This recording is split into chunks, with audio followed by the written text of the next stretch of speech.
Hi there, I'm Katie for RustiKate and RustiKate DIY, and today I'm going to be starting my tatting challenge. So my good friend Sarah of the YouTube channel Dan and Sarah Makers, she actually sent me some fabric recently, and I did a little unpackaging video of it, and with the fabric she sent me the challenge to make something out of it, to do an edging, a tatted edging on it. So I definitely want to do that because it sounds really fun, and I love her fabric. So this is what she sent me that she designed.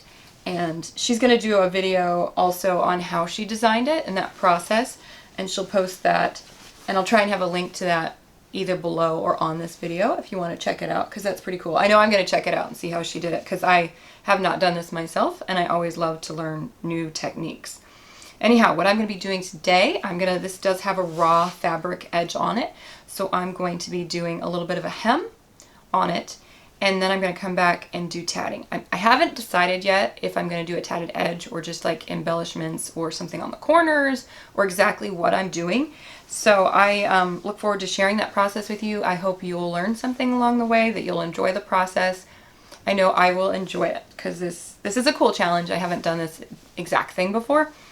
I'll try and have a page on my website that kind of contains all the videos to do with the unboxing, Sarah's side of the project, my side of the project. So you can just kind of go and explore the whole thing and not have to get lost on YouTube unless you want to. You can get some extra information there as well about the project. And if I end up designing my own tatting pattern, I'll have it linked to the tatting pattern there. All right, let me hold this up for you so you can get a good idea of what it looks like. It's really cool. All right, I'm gonna go ahead and hem this, and then I will come right back and I'll show you how to get started on your tatting. All right, I think we're ready to jump into the project and see how it goes, where it goes, and what we end up with. All right. Now we're ready to hem. So I folded it and pressed it 1/4 of an inch, and then I folded it and pressed it again 1/4 of an inch, and then came back and I'm doing the top stitch. And this is a very simple hem. So here's our hem. I hemmed all 4 sides, so we're ready to get started with our tatting. All right, so I'm using the standard size 5 needle, size 10 thread. I probably, if I was doing this not to be shown on video, I might do a finer thread. I'd probably still stick with the size 5 needle, but I'd do maybe a 20 size thread, so it'd be a little bit finer. But I find that this is a good size to actually show you guys what it looks like, so we are gonna do this today. So for this one, I'm gonna do a tail thread of 2 feet. That's a little bit more than I normally do, but I'm going to need it for this project because I'm doing an edging or a running edge, which is going to take a lot more thread because it's going to have a lot more length to it. And then I'm going to go down my thread ball 3 feet this time, and I'm going to put my needle through the corner of my fabric first, and this is how I'm going to start, right at the corner.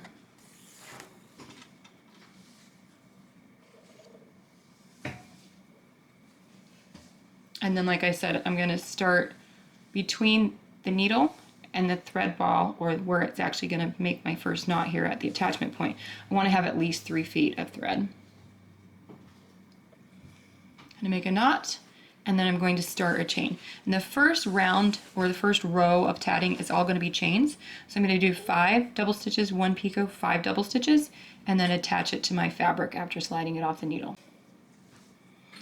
Because I'm doing all chains, I don't have to worry about reversing my work at all.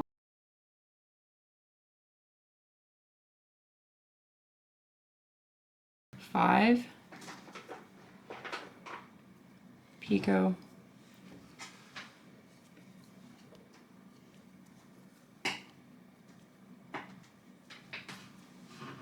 and 5 more. Okay, right like that. Slide my work off my needle.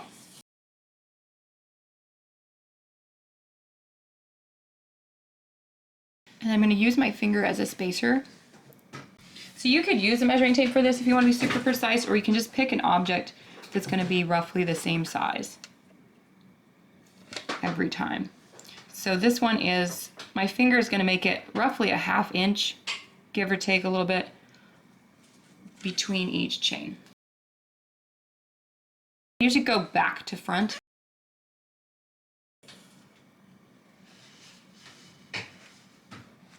And then I'm going to have this be loose and then tie a knot.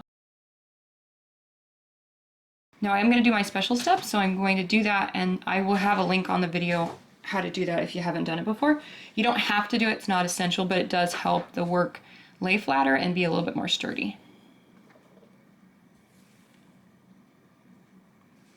Okay, so now I'm ready to start my next chain. I'm just going to do the same exact count. I'm going to do 5 double stitches.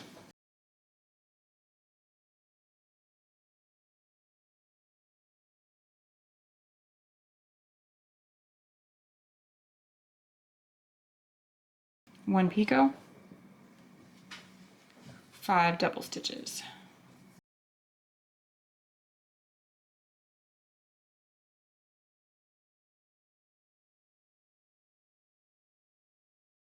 And then I slide my work off my needle. Adjust my tension, use my finger as a rough spacer, and then attach this one, going back to front when I insert that needle through the thread, and I'm going to tie a knot.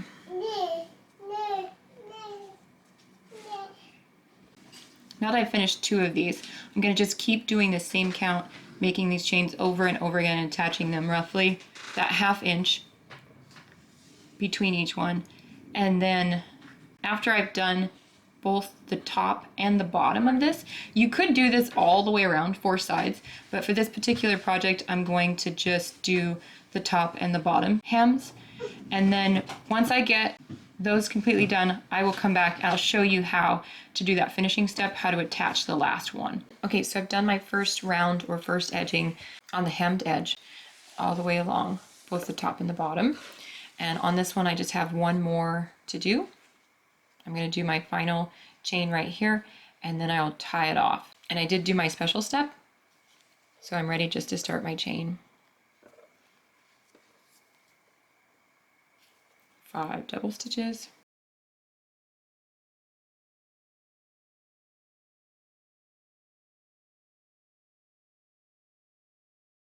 Picot. 5 double stitches.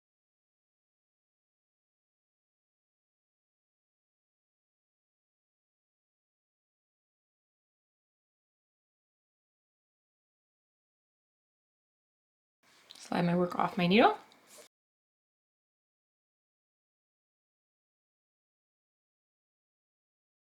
Let me bring this up close here. I'm going to pass my needle from back to front, right on that corner.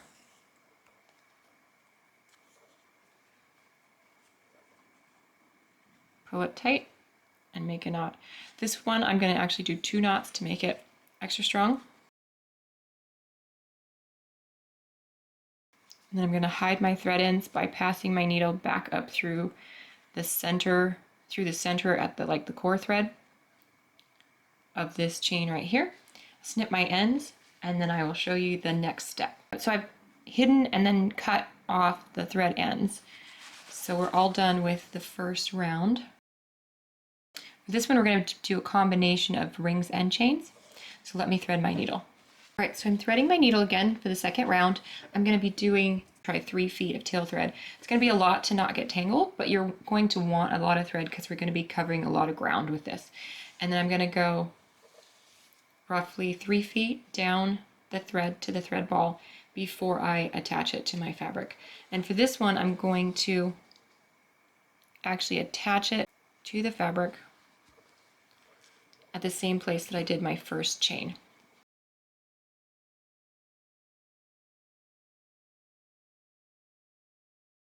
Again, you're going to pull that 3 feet through before you tie it off. And then you're going to start with a chain.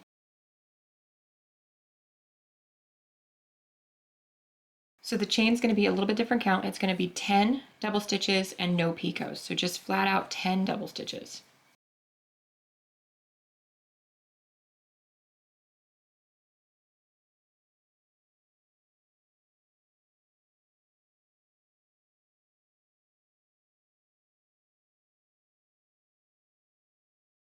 All right, I'm going to slide that off of our needle.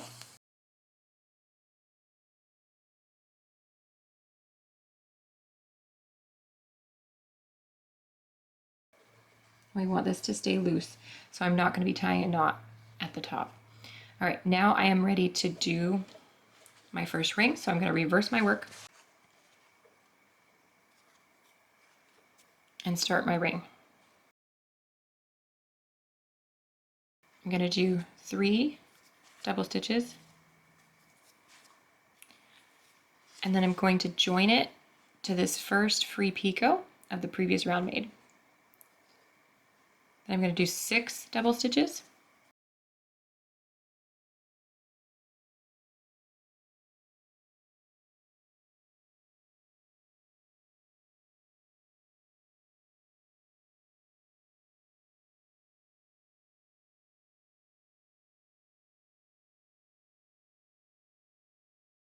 I'm going to join it to the next picot of the next chain of that first round. And I'm going to do 3 more double stitches,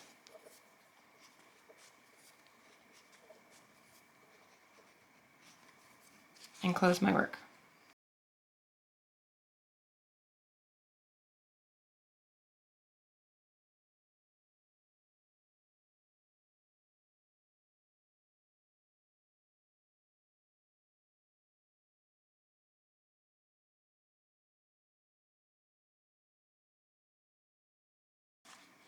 Tie a knot and reverse my work right like that. So now I'm ready to do my special step.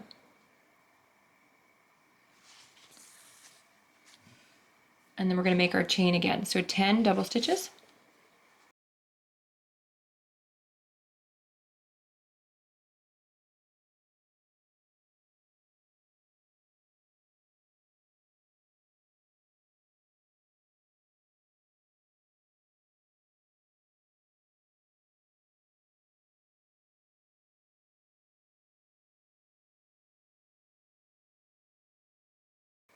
And 10, and then slide our work off of our needle.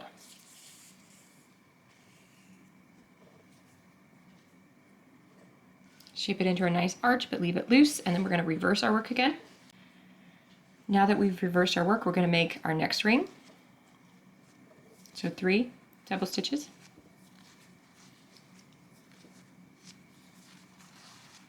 Then we're going to attach it to that same picot that we used previously.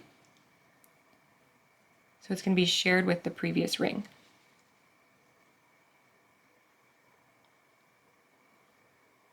So we're joining right here.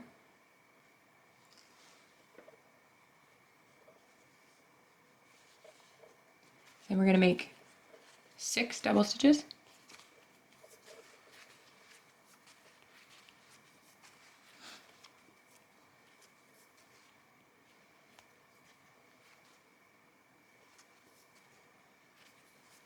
And join to the next free picot.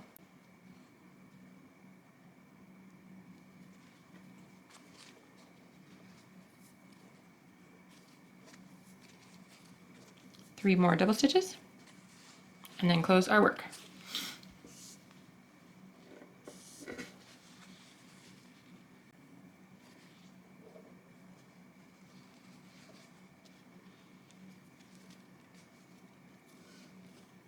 And then reverse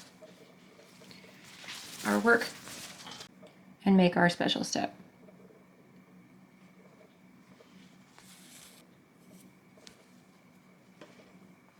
Okay, at this point you can start to see the pattern forming. So we're just going to continue to repeat these steps all the way along the edge until we get to this final ring attachment, and then I'll show you the last step. So again, we're just going to continue doing a chain of 10 double stitches, and then we'll make a ring with 3 double stitches attached to the previous join picot, 6 double stitches attached to the next free picot, 3 double stitches, and close. And then repeat by reversing your work and doing the next chain. So we're just going to keep going, and I will show you how to finish this up. Okay, so we started here, and now I've done most of the edging. So let me get you to where we left off. All the way to here, to those last few. So let me do these last few rings, and I'll show you the final step. So I just finished this chain. I'm ready to do my last ring. So I'm going to do it just the same as I did the previous ones, with the 3 double stitches. Join to that shared picot.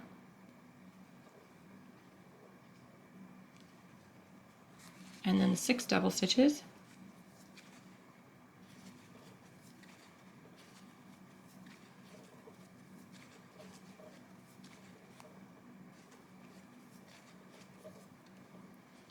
and then join to the last free picot of that first round.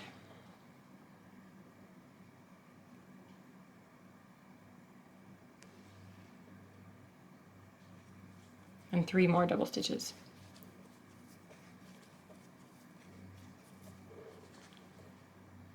And then close our ring.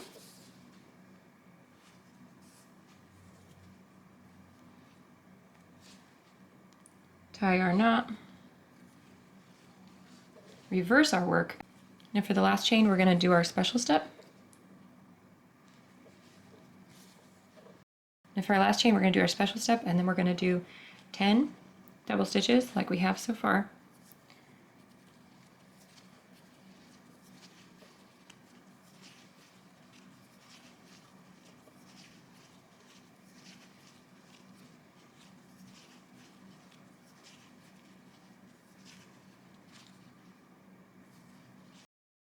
And then slide our work off of our needle.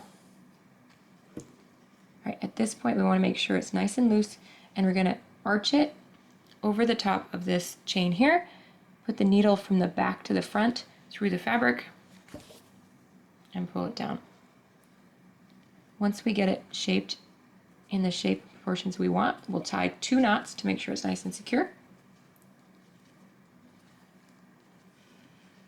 And then I'm going to hide my thread ends and cut my thread, and we'll be all done.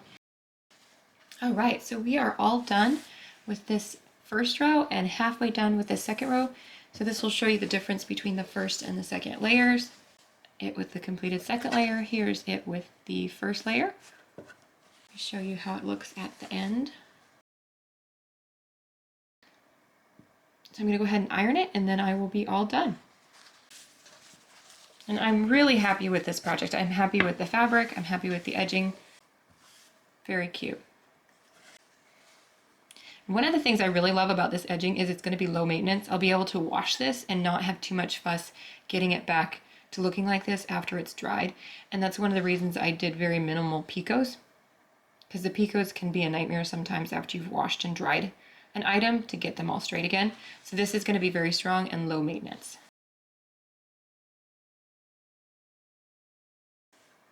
I hope you enjoyed this project, and if you did, make sure and subscribe if you haven't already. And when you subscribe, hit that notification bell and you'll get notified of all new content. I would so appreciate it if you could like this video, comment, share, all those things. They really help and help me stay motivated to make more tatting videos. I look forward to seeing you again next time. Bye.